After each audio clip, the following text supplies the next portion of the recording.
The Gladiators enter the arena, the field of praise. Saturday's weather perfect for an historic Scouse occasion.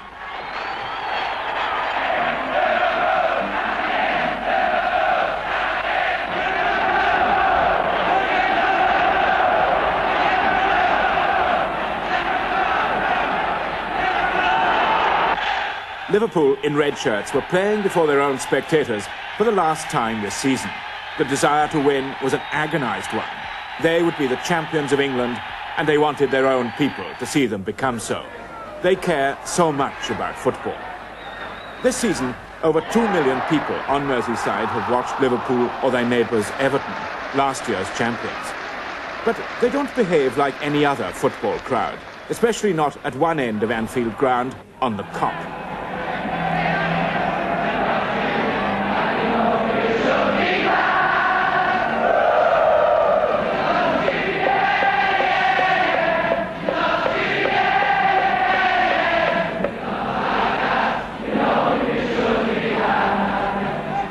The music the crowd sings is the music that Liverpool has sent echoing around the world.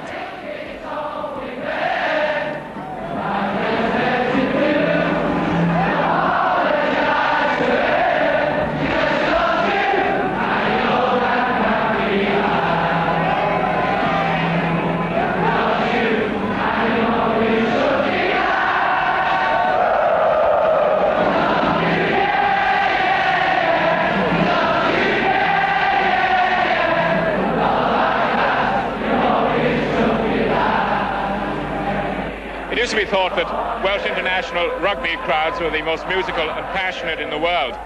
But I've never seen anything like this Liverpool crowd. On the field here, the gay and inventive ferocity they show is quite stunning. The Duke of Wellington, before the Battle of Waterloo, said of his own troops, "I don't know what they do to the enemy, but by God, they frighten me." And I'm sure some of the players here in this match this afternoon must be feeling the same way.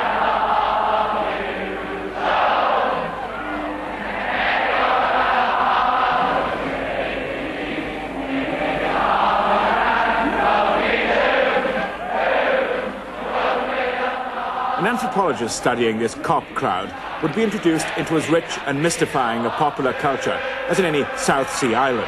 Their rhythmic swaying is an elaborate and organised ritual.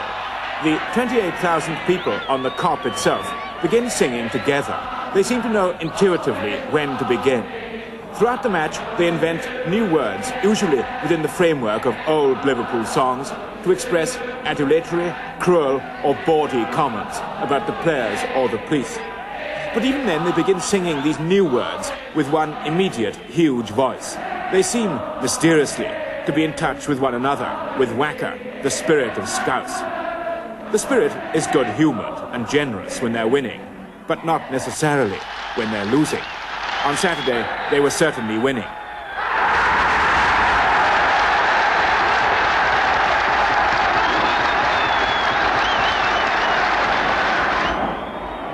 In an hour, Liverpool scored 5 goals and could have scored more.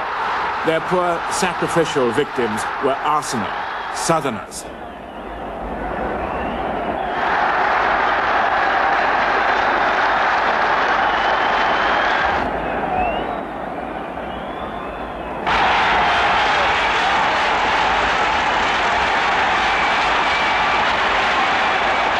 On Merseyside, football is the consuming passion. It's hard to persuade people to talk about anything else, except perhaps the beat groups, which the Kop crowd do a lot to explain.